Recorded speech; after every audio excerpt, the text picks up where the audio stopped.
आज अमेरिका पूरी दुनिया में सबसे बड़ी शक्ति है। अमेरिका के पास दुनिया की सबसे शक्तिशाली सेना है। आज अमेरिका दुनिया की सबसे बड़ी अर्थव्यवस्था भी है।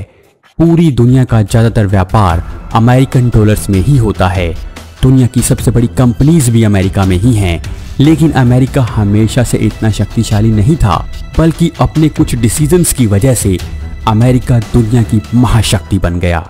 जहां भारत दुनिया का सबसे बड़ा लोकतंत्र है, वहीं अमेरिका दुनिया का सबसे पुराना लोकतंत्र है। लेकिन क्या अमेरिका की नीतियां चीन की तरह से ही हमेशा से विस्तारवादी रही हैं? जानेंगे सब कुछ आज के इस वीडियो में कि कैसे अमेरिका दुनिया की सबसे बड़ी शक्ति बन गया और अमेरिका का पूरा इतिहास। लेकिन उससे पहले अगर आप पहली बार हमारे वीडियोस देख रहे हैं तो हमारे चैनल को सब्सक्राइब कर बेल आइकन को जरूर दबाएं। सबसे पहले जानते हैं कि कैसे हुई थी अमेरिका की खोज। पुर्तगाल का प्रिंस हेनरी, जिसे प्रिंस हेनरी द नेविगेटर के नाम से भी जाना जाता है, वो पूरी दुनिया में नई नई जगहों को खोजना चाहता था। उसने दुनिया में समुद्र के रास्ते नई नई जगहों की खोज में आने वाली हर बाधा को दूर करने के लिए स्कूल ऑफ नेविगेशन की स्थापना की थी। वो पूरी दुनिया के नक्शे बना रहा था और हर उस जगह पर पहुंचना चाहता था जहां तक अभी तक कोई भी नहीं पहुंच पाया था। उसने ऐसी शिप्स तैयार की थी जो समुद्र में तेज हवाओं और तूफानों का भी सामना कर सकती थी। उसके लोगों ने अफ्रीका के वेस्ट कोस्ट को खोज लिया था, लेकिन 1460 में हेनरी की मृत्यु हो गई। पर हेनरी के द्वारा शुरू किए गए खोजी अभियान अभी भी चल रहे थे। पुर्तगाली दक्षिण की ओर आगे बढ़ रहे थे, जबकि क्रिस्टोफर कोलंबस नाम का एक नाविक पश्चिम में भारत की ओर आगे बढ़ने लगा। कोलंबस को पुर्तगालियों का सहयोग नहीं मिला तो वो स्पेन के राजा के पास पहुंचा। स्पेन के राजा और रानी इसाबेला ने कोलंबस की इस खोज में मदद करने के लिए उसे धन दिया। 1492 तक अमेरिका को पूरी दुनिया नहीं जानती थी। 1492 में जब क्रिस्टोफर कोलंबस, जो कि समुद्र के रास्ते भारत की खोज पर निकला था, वो भारत तो नहीं पहुंच पाया, पर वो एक नई जगह पर पहुंच गया था जो कि आज का अमेरिका है।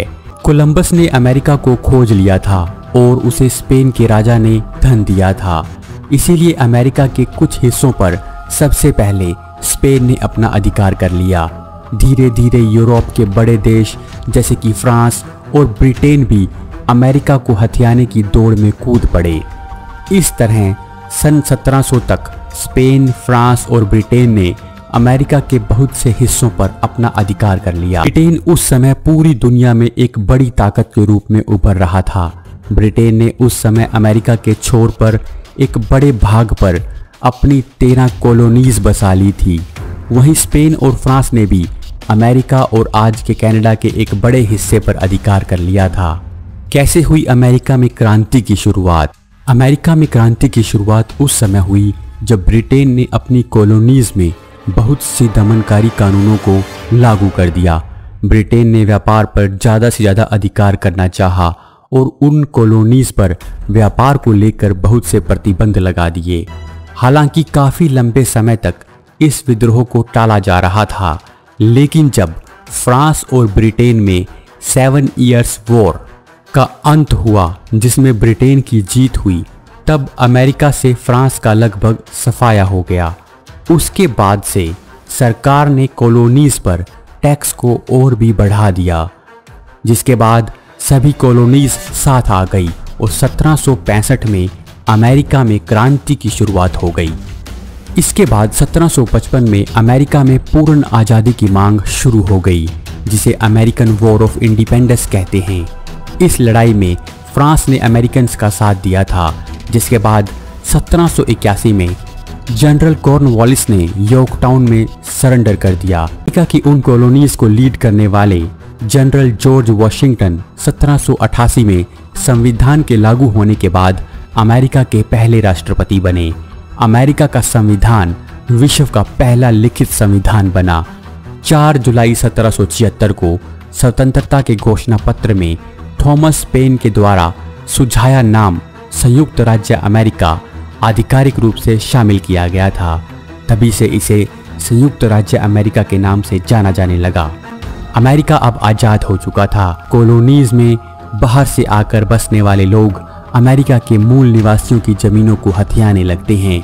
अमेरिका ने पश्चिम की ओर विस्तार करना शुरू किया और 1803 तक लुइसियाना को $15 मिलियन में फ्रांस से खरीद लिया। अमेरिका का मेक्सिको के साथ युद्ध शुरू हो गया और 1845 में उसे हराने के बाद उसका विस्तार और बढ़ गया। बहुत ज़्यादा लोग ऐसे भी थे जिन्हें ब्रिटेन के द्वारा अफ्रीका से दास बनाकर अमेरिका में लाया गया था। लाइव्स मैटर नाम का मूवमेंट भी इसी वजह से इतना बड़ा मूवमेंट बना है। अमेरिका के राष्ट्रपति अब्राहम लिंकन भी दास प्रथा के विरुद्ध थे। उनके इसी विरोध के कारण एक सरफिरे ने उन्हें गोली मार दी थी। अमेरिका में श्वेत अश्वेत लोगों की वो लड़ाई आज भी चल रही है। अमेरिका के शक्तिशाली होने का एक बहुत बड़ा कारण उसकी आर्थिक शक्ति और उसकी भौगोलिक परिस्थिति है। आज अमेरिका या तो कमजोर और मित्र राष्ट्रों से घिरा हुआ है या एक तरफ उसे किसी भी खतरे से बचाने के लिए विशाल समुद्र है, जिस कारण किसी भी देश के लिए अमेरिका पर हमला करना आसान नहीं है। लेकिन कैसे बना अमेरिका सुपर पावर? असल में अमेरिका में औद्योगिक क्रांति की शुरुआत के साथ ही अमेरिका की ताकत बढ़ने लगी थी। प्रथम विश्व युद्ध के बाद यूरोप के ज़्यादातर देशों को भारी नुकसान हुआ था और अमेरिका ने इस युद्ध को खत्म करने में अहम भूमिका निभाई थी। दूसरे विश्व युद्ध में पर्ल हार्बर के बाद अमेरिका ने जापान पर हमला करके पूरी दुनिया को अपनी ताकत दिखा दी थी, जिससे अमेरिका की धाक पूरी दुनिया में बढ़ गई। आज भी अमेरिका की सेना दुनिया के बहुत से देशों में है। अमेरिका ने बहुत से देशों के आंतरिक मामलों में हस्तक्षेप करने की नीति अपनाई, जिससे इनडायरेक्टली उसने बहुत से छोटे छोटे देशों को कंट्रोल किया और हमेशा खुद को और ताकतवर और शांति दूत बनाने की प्रक्रिया जारी रखी। अमेरिका सीधे तौर पर विस्तार नहीं करता, लेकिन हर देश के आंतरिक मामलों में हस्तक्षेप करने की उसकी नीति आज भी कायम है।